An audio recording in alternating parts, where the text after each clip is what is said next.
Regardless of one's circumstances or choices, suffering is an inherent part of the human experience. Those who prioritize material wealth may suffer from the pressures and responsibilities that come with it, while those living in poverty may face daily hardships and lack of resources. Likewise, individuals without a family may experience feelings of loneliness and isolation, where those with a family might encounter challenges and conflicts within their relationships. Ultimately, suffering can manifest itself in various forms, regardless of the paths we choose or the situations we find ourselves in. Now, this isn't to say that all suffering is equal. Some suffering is certainly more painful than other suffering, but we must all suffer nonetheless. There is a premise that underlies a lot of our assumptions and beliefs. The pursuit of happiness often revolves around external factors, such as achievements, appearance, or relationships. However, true and lasting happiness cannot be reduced to a set of conditions or accomplishments. It is a complex and multifaceted emotion that requires embracing the full spectrum of human experiences, including dissatisfaction and unease. The Buddha argued this from a theological and philosophical perspective thousands of years ago. We suffer for the simple reason that suffering is biologically useful. It is nature's preferred agent for inspiring change within us. This inherent dissatisfaction and drive for more has fueled our progress as a species, pushing us to new territories, invent groundbreaking technologies, and constantly seeking improvement. It is this very characteristic that has propelled us forward, enabling us to adapt and overcome challenges throughout history. Our ability to embrace discomfort and strive for more has been instrumental in shaping the world we live in today, to the point that the making of this video is only possible because of it. Behind the frustrations and blaming of the world and others lies a crucial purpose for our pain. It serves as a warning signal, alerting us to potential harm and pushing us to take immediate action to protect ourselves. Our body's response to pain is instinctual, reminding us of our vulnerability and urging us to be more cautious in the future.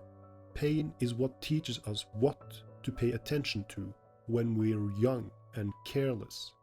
It shows us what's good for us versus what's bad for us. It helps us understand and adhere to our own limitations. It teaches us not to screw around near hot stoves or stick metal objects into electrical sockets. Therefore, it's not always beneficial to avoid pain and seek pleasure, since pain can, at times, be life or death important to our well-being. But pain is not merely physical. As anyone knows who has had to go through a breakup, we humans are capable of experiencing acute psychological pain as well.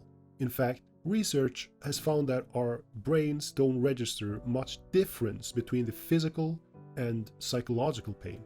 So when someone says that their first girlfriend cheated on them and it felt like having a needle slowly inserted into the center of their heart, that's because, well, it hurt so much they might as well have had a needle slowly inserted into the center of their heart.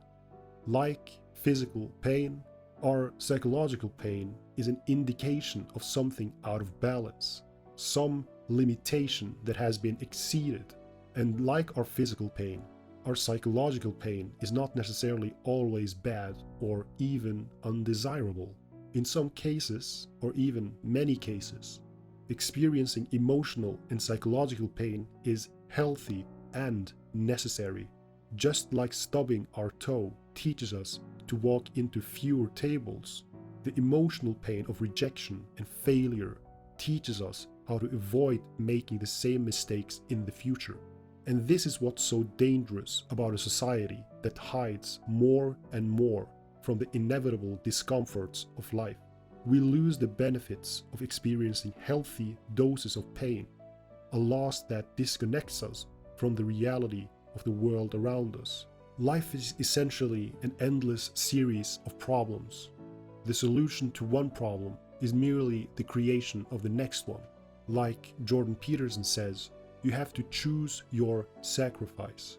Problems are a constant in life.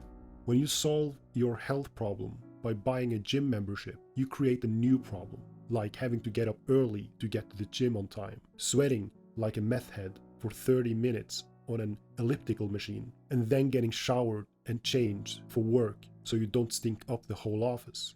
When you solve your problem of not spending enough time with your partner by dedicating Thursday night to a date night, you generate new problems, such as figuring out what to do every Thursday that you both won't hate, making sure you have enough money for nice dinners, and rediscovering the chemistry and spark you two feel you've lost. Happiness comes from solving problems. The key word here is solving. If you're avoiding your problems or feel like you don't have any problems, then you're going to make yourself miserable. Likewise, if you feel like you have problems that you can't solve, you will again make yourself miserable. The secret is in the solving of the problems, not in not having problems in the first place. Happiness is therefore a form of action. It's an activity, not something that is passively handed to you, not something that you can magically discover in a top 10 article or from any specific guru or teacher. It doesn't magically appear when you finally make enough money to buy that fancy car. You don't find it waiting for you in a place, a job, a self-help book, or in this video for that matter. Happiness is a constant work in progress because solving problems is a constant work in progress. True happiness occurs only when you find the problems you enjoy having and enjoy solving. Sometimes those problems are simple, like finding good food to eat, planning a holiday to some new place, winning at the new video game you just bought.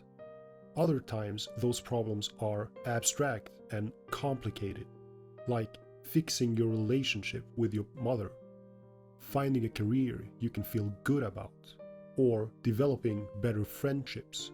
Whatever your problems are, the concept is the same. Solve problems and be happy. Unfortunately, for many people, life doesn't feel that simple. Two possible explanations for that could be that we're all prone to denial and victim mentality. Some of us deny that we have problems in the first place and distract ourselves as much as possible because of this.